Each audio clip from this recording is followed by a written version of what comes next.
part, if you could just tell those stories with humans, then there's something's wrong, because you need to have regard to the uniqueness of their sort of Cybertronian physiology. So the best type of stories, from my perspective, are those which play on very human character traits and frailties and motivations, but also make use of the uniqueness of Cybertronian biology and culturally what it means to have to have two different looks. Essentially, there's two versions of you.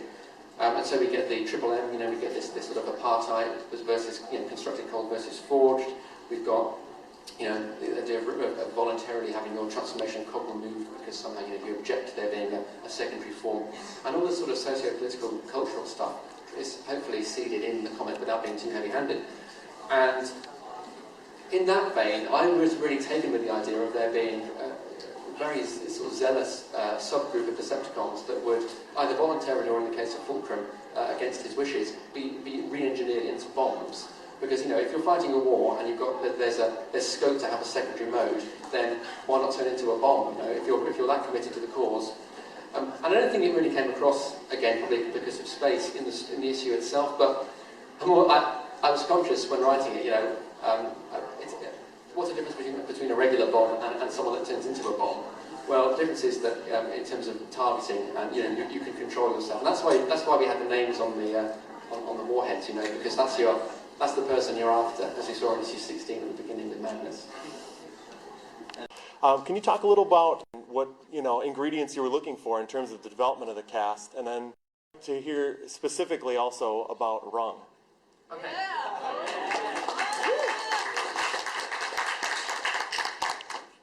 In the IDW document that said, right, this is where we're going to go for the next 3 years, more than meets the eye, didn't have a title at that point, it just said, Rodimus and Drift, central, insert the lights of Cybertron.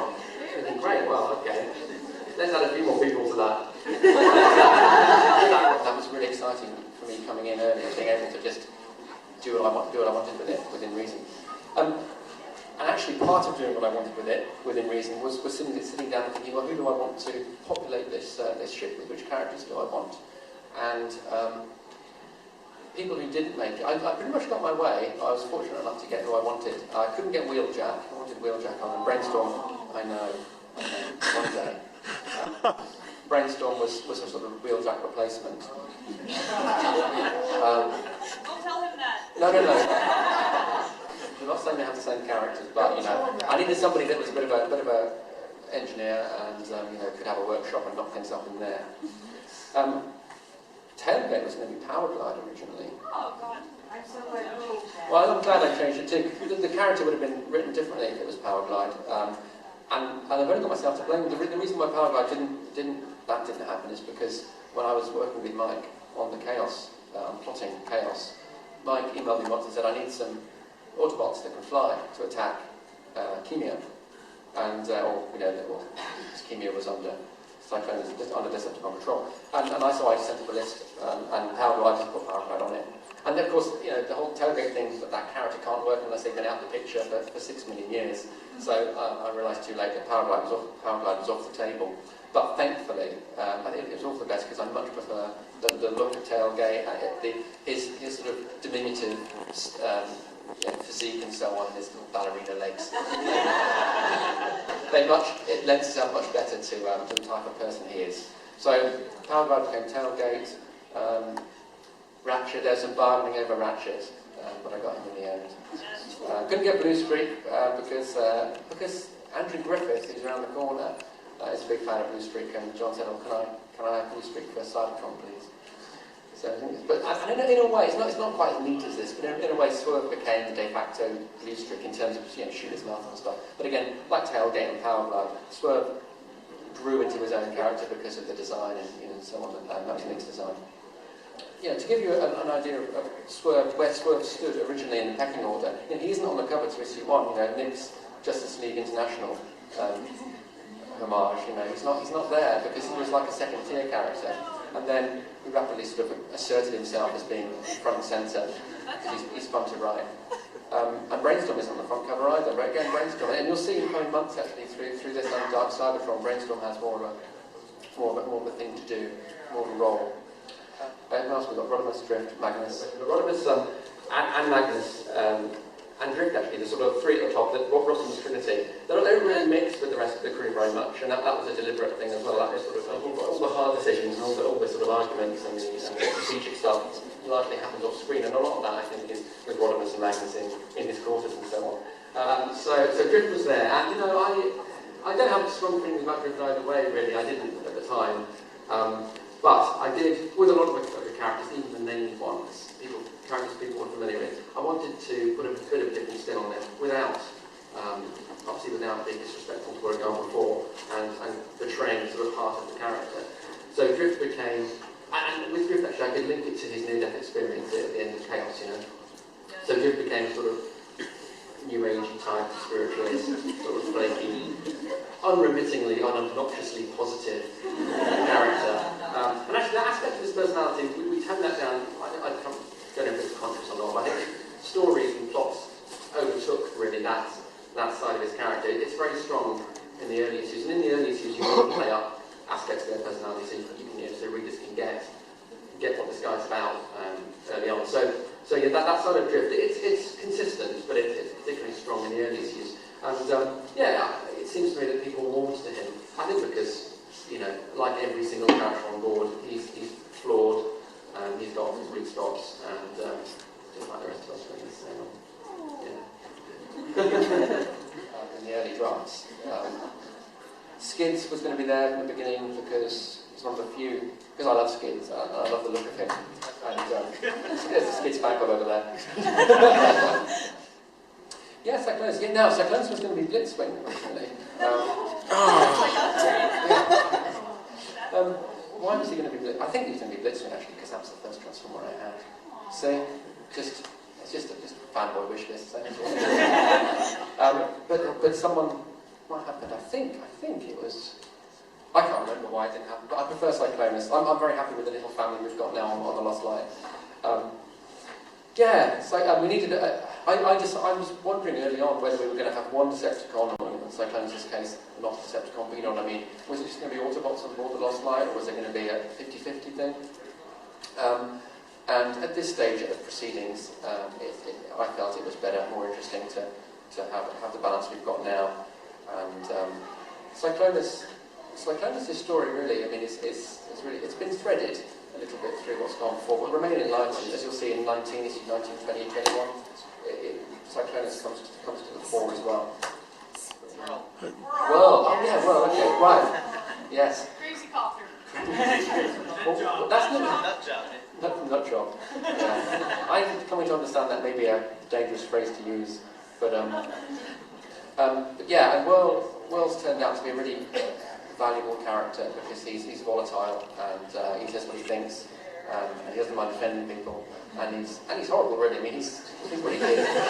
Yeah, no, he is though, isn't he? Think what he did to essentially did to Rewind at the end of this issue. Well, he was prepared to Rewind to be killed by in order to get rid of Cyclonus. So he's horrible, but he's also quite cool. So when John and I started, it was going to be more than Mitzi-eyed, Rebels in Disguise, ongoing. Then there was a decision to have the annuals, so that we had to sort of put them into, squeeze them into proceedings. And then there was these pack-ins. And don't get me wrong, I was very pleased that the Hoist and Trailbreaker pack-ins were going to be sort of present day, and that they were both on board the Lost Light. I think that's probably why they were present day, because the toys were chosen first, and then we worked out who was going to do the issues and where they were going to be set in time. So I enjoyed writing the Hoist and Trailbreaker issues. I particularly enjoyed the Trailbreaker Trailcutter one, because that was just like I won't say indulgent, but it was good just to have pretty much an outright comedy sitcom type issue. Really. Well, Rewind and Chrome Dome. Yeah, of course, Rewind and Chrome Dome. Yeah. I don't know. It was something about. To be honest, it was something about their names together that just works. Rewind and Chrome Dome. It's pleasant on the tongue. And their size differences too. Again, that's where the designs came through, and it really looked. I don't know. It looks. I think it's in issue 1, isn't it, when they're leaving Prowl's office, and there's a sort of like height difference. Rewind sort of. You're right. It's time to go. So that was nice. That was a nice dynamic as well. Yeah, it's really, if you look back, a lot of the issues, certainly between 12 and 15, 12 and 16 actually. That is essentially the rewinded Chrome Dome story. And I wanted to do that. I wasn't particularly clinical in terms of thinking, right, well, this person has to have a story of their own. But it was back in my mind, I wanted the spotlight to move to each of them as well. And from that perspective, having Rung on board was really useful because, you know, it's a psychiatrist, psychoanalyst, different story. You know, he's got that specialism, and they're all, as we've said, pretty, hopefully endearingly flawed. And so you need a Rung on board, and also that's a good opportunity to have conversations and to establish some dynamics between the characters through Rung. And Rung's first appearance was in the back of the Last Stand of the Wreckers issues, in the fact files, the profiles, which were presented in universe as being Rung's sort of psychoanalysis of the suitability of the new recruits. That's where Rung came from. Because I did also badger IDW in the nicest way to say, you know, can we put together, can we compile all the UK stories? Because, you know, between 84 and 92, when the UK comic finished, you know, 332 issues, about half of which contained, you know, exclusive UK-only material, really good stuff, Furman stuff, of course, Jeff Senior, Andrew Oldman, and the rest. And it was a continuity that was very much intended until the end phase, really, to tie in neatly with the American stuff. So, I originally pitched a coffee tabletop celebration of the comic, not reprinting the stories, but just interviewing all the creators and the editors and reproducing some of the pages, the original artwork, and all that stuff, which was just a little fanboy dream in my head. And that became this reprint project, which you're referring to, where, you know, we're going to end up with 8 volumes, each about 300, 350 pages, reprinting every single scrap of UK exclusive and European material, along with all the posters, the free gifts, the backup material, and lots and lots of interviews with creators. So volume 4 just come out, volume 5 out, end of the year, technically, theoretically. And yeah, now, what held the project up was Death's Head. And once it was decided that this was going to be, you know, the complete works of the UK stuff, obviously it wouldn't have made sense if for probably 12 or 13, 14 issues, you know, couldn't be used because Death's Head, a Marvel-owned character, was in them. But I mean, I wasn't party to the behind-the-scenes negotiations that went on. But you know, IDW spoke to Marvel, and an agreement was reached. You know, whereby yes, Death's Head, the Death's Head stories could be reprinted. I mean, you'll notice he's not on the front cover, obviously, but you know, with it, and it's not promoted as being, you know, starring Death's Head or anything like that. But within the pages of volumes 4 and 5, you'll find all of the Death's Head. So, and I know I'm personally very grateful, you know, to Marvel for allowing that. And I don't know who at IDW brokered the deal or who at Marvel was responsible for letting it happen, but I'm glad they did, because now we will have a complete set.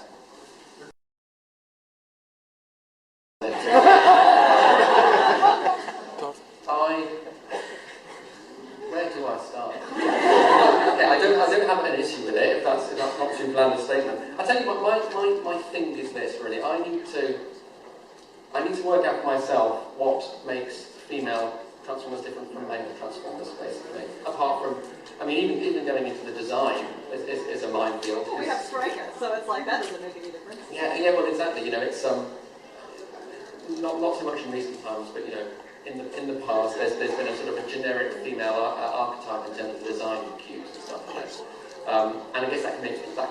I've heard people explain that way in terms of saying, well, they were built or they were made for specific functions, and that sort of more live design assisted them in doing that. So I guess yeah, that makes sense. But from a storytelling perspective, if I go there, and I haven't ruled it out, and Alex, he's not here, but Alex is exceptionally keen when we go there. I need to, for it to be meaningful and worthwhile, I need to work out what it means in the context of a Transformers universe. And I know everybody's got their views and opinions on it, and that's all cool. But I don't want to do it. I don't want to do a half-baked thing, you know, because it can be such a controversial issue.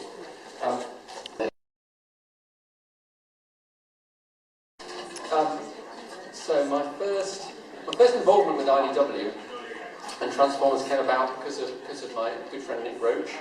Nick and I were Transformers fans back in the day, G1 era. We were both very big fans of the original of the Marvel comic, the British Marvel comic, which was a weekly by and large. And so Nick and I were part of this group of fans that continued the stories. When the comic finished, we continued the stories in this sort of grand writing and drawing collective rather, and kept the story going. So Nick and I worked together, collaborated through that, and then real life happened and we did our separate things. And Nick's based in Ireland and I'm not. So that happened, and then Nick, because he's talented, he sort of was making inroads to IDW. He was asked to do the records thing, and long story short, he asked me to, and IDW asked me to get involved and pitch him some ideas. That's right, because before that happened, IDW had asked me to pitch some ideas for them about spotlights.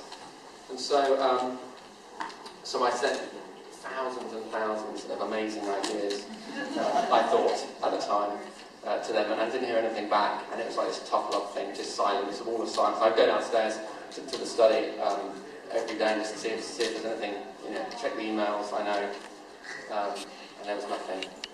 So, but then records came along. Nick needed some help. Nick was drawing it, writing it a lot, and it was too much really, given the schedule.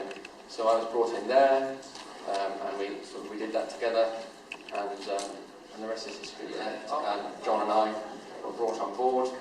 We worked up what was then the first 12 issues of each of our stories, each of our sagas. Then Andy Schmidt saw what we were doing and then swapped the titles around, because as you'll know, in Modern XCI there's a lot going on beneath the surface. There's a lot of character twists and revelations, so that's how the names got swapped. So it was essentially Wreckers, Chaos Theory two-parter. At that point, Modern XCI was already being planned, and then beginning of last year, which seems like a lifetime ago, it launched. And issue 19 is out on Wednesday.